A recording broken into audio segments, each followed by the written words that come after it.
Alors la grenouille volante, elle est assez sympa déjà esthétiquement, hein. Si elle n'est pas déployée, elle ressemble quand même à une rainette assez classique.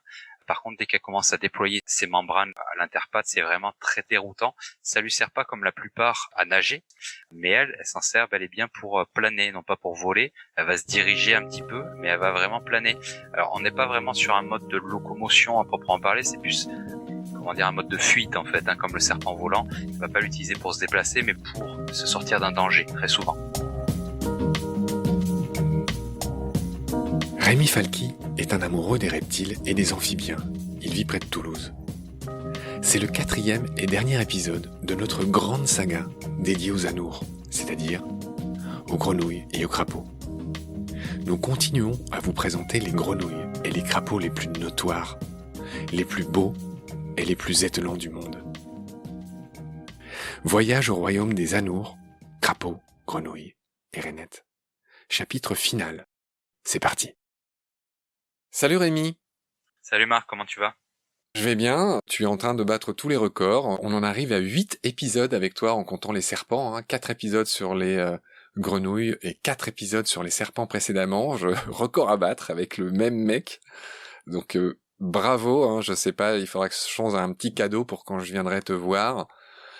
Sans plus attendre, on va continuer à évoquer les grenouilles les plus incroyables du monde, les plus belles, les plus connues ou les moins connues. On va enchaîner sur les stars, cher Rémi. On a parlé de Kermit, les petites grenouilles de verre qu'on trouve en gros en Amérique du Sud et en Amérique centrale. On en a beaucoup parlé, on voit leur abdomen est transparent, on voit leur cœur battre, etc. Tu en as très bien parlé. Et puis là, on va parler de l'autre star, c'est la rainette aux yeux rouges, Agalicnis calidrias. Et donc là, dans son étymologie, calidrias, ça veut juste dire qu'elle a de beaux yeux, ce qui est assez rare quand on nomme un animal dans son petit nom scientifique latin. Et ben voilà, là c'est la rainette aux yeux rouges. Parle-moi d'elle, on la trouve au Costa Rica, c'est ça? Ouais, c'est ça, elle est vraiment magnifique. Elle est connue de beaucoup parce qu'on en a parlé par les réseaux sociaux. Tout ce qui est beau en général est très bien diffusé, ça c'est parfait, j'aime beaucoup. Par contre, ce qu'on sait un peu moins, c'est qu'elle est très belle quand elle est active. Donc très souvent, on la voit en photo de jour. Ça, c'est des gens qui l'ont embêtée pour prendre la photo parce qu'elle est jamais active de jour. C'est une espèce, on le voit à ses yeux, qui est principalement nocturne.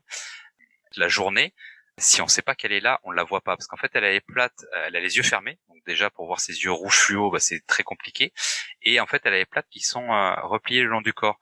Donc en fait on va juste voir une petite auréole verte uniquement. On voit pas le bleu, on voit pas le jaune, on voit pas le orange, on voit pas le rouge, on voit pas toutes ces couleurs mis à part le vert. Et vu qu'elle se met sur une feuille, on ne la voit jamais. La nuit, dès qu'il pleut, on a tendance à la voir un petit peu évoluer, bien entendu. Par contre, si on l'embête pas, on la verra jamais le jour. Donc toutes les photos qu'on voit déjà, on peut se dire que c'est les gens qui sont allés un petit peu les chatouiller, ou alors qui ont eu la chance de venir au bon moment. Mais effectivement, c'est une grenouille qui est très sympathique, esthétiquement parlant, et qui est pas forcément excessivement menacée dans son pays d'origine. Donc ça, c'est un bon avantage.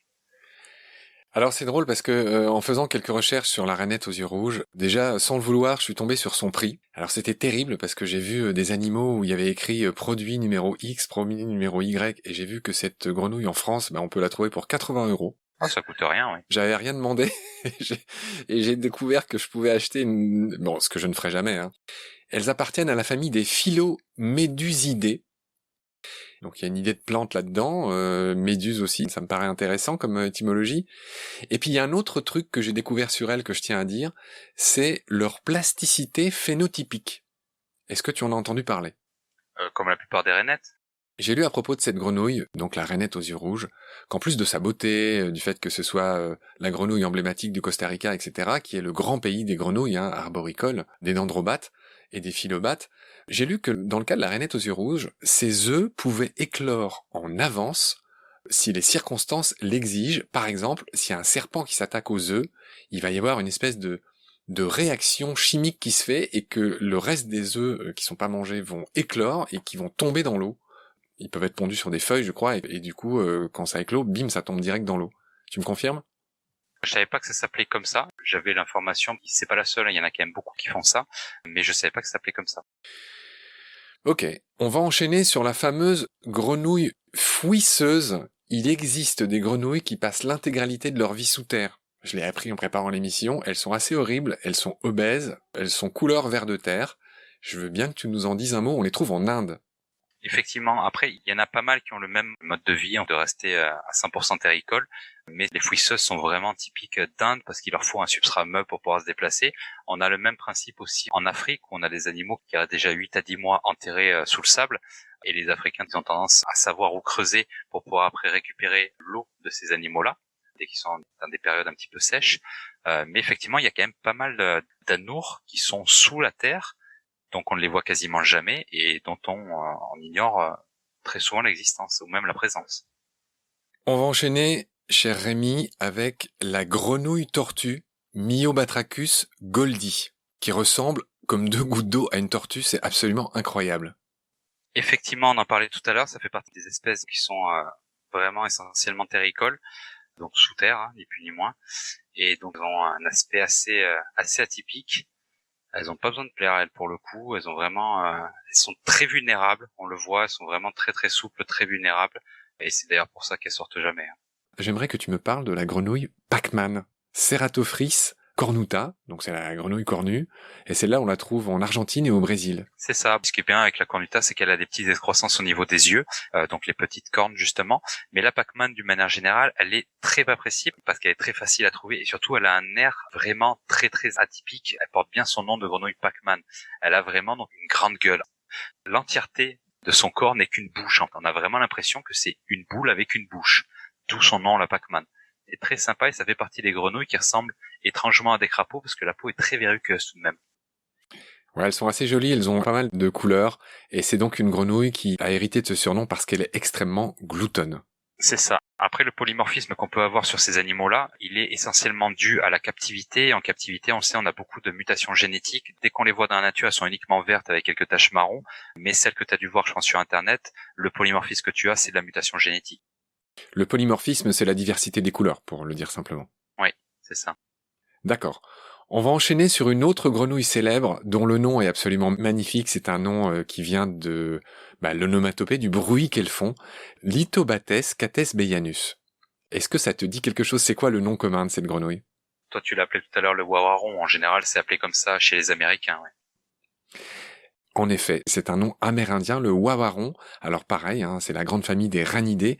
Et c'est une grenouille qui mugit comme une vache. Elle produit une sorte de beuglement. Parle-moi des wawarons. Alors, je vais te parler des wawarons parce que c'est la grenouille taureau qui nous envahit en France.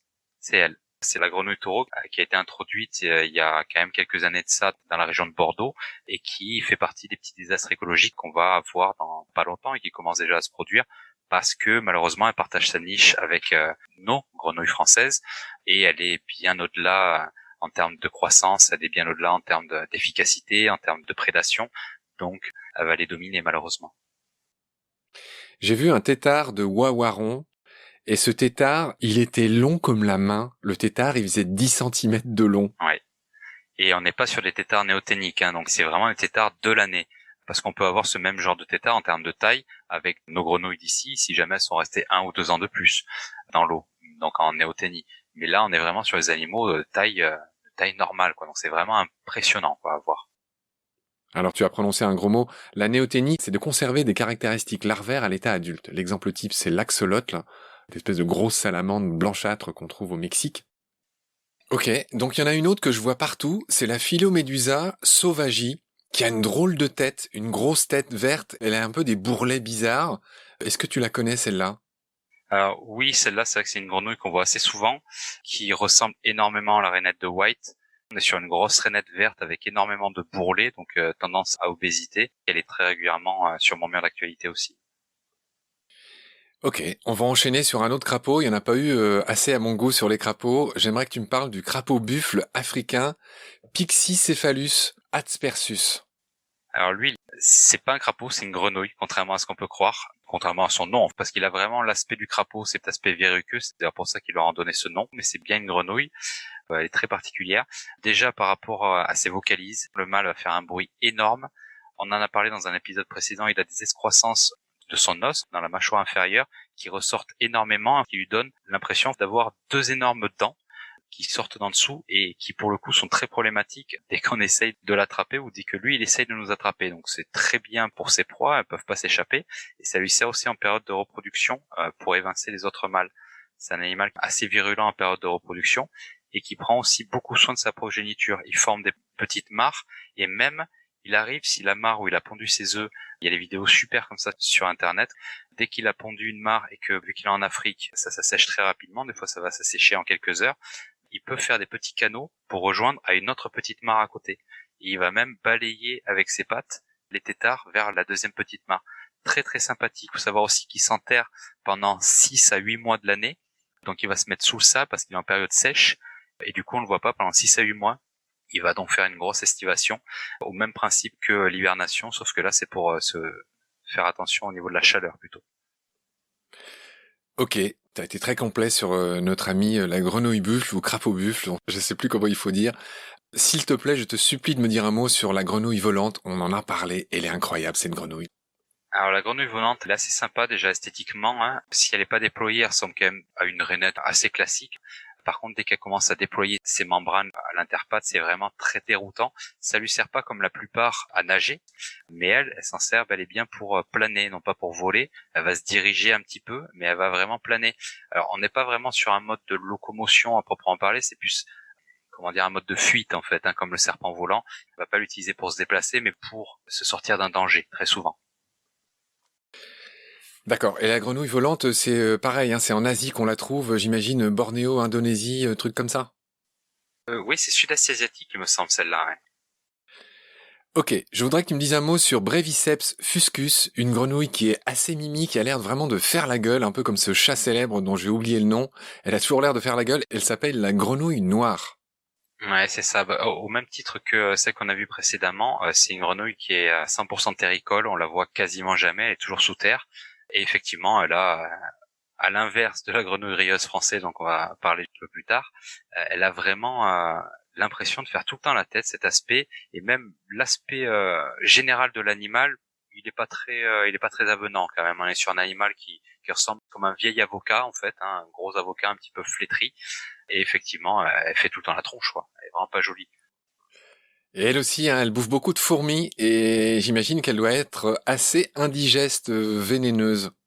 Il y a une forte probabilité, pourtant, tu vois, elle a pas une coloration chatoyante. Ça s'explique par rapport au fait qu'elle est tout le temps sous terre ou tout le temps cachée. Donc, elle n'a pas besoin, en fait, de montrer le fait qu'elle soit venimeuse, étant donné qu'elle n'est pas censée croiser trop de prédateurs. C'est bien noté.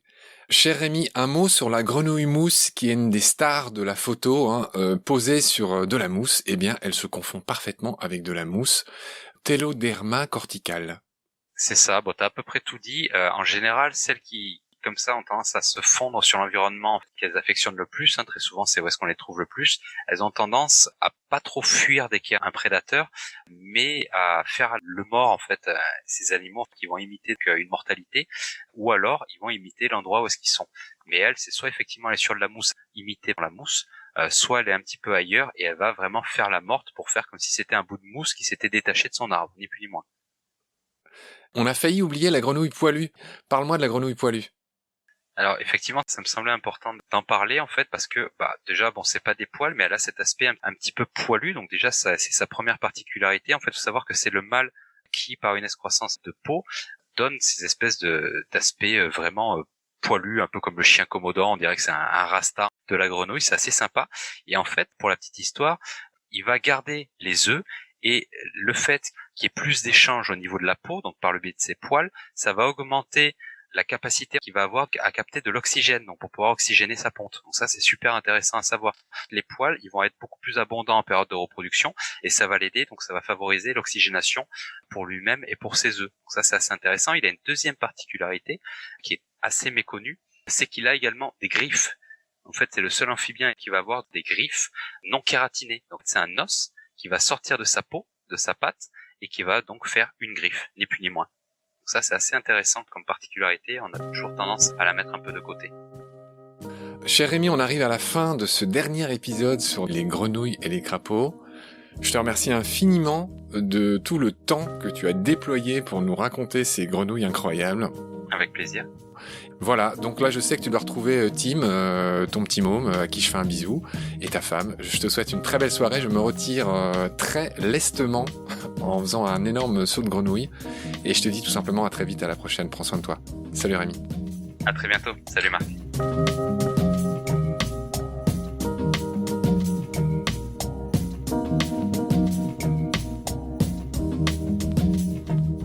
C'est la fin de cet épisode. Merci de l'avoir suivi. Merci de partager le lien de Baleine sous Gravillon et de vous abonner si vous avez aimé.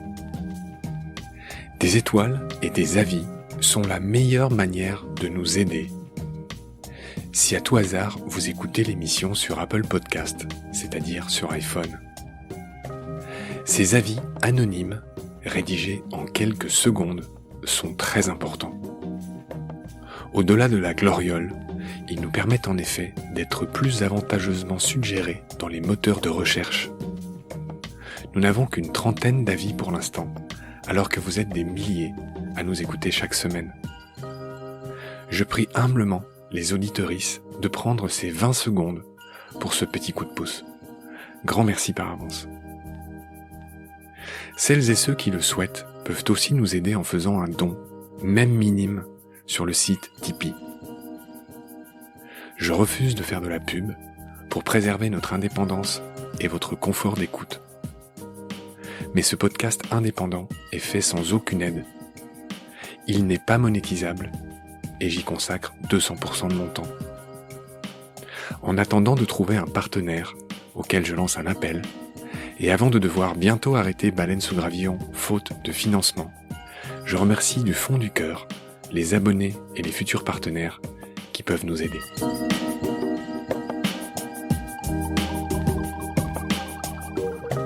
Vos critiques, conseils et suggestions sont toujours les bienvenus sur la page Facebook de Baleine sous Gravillon.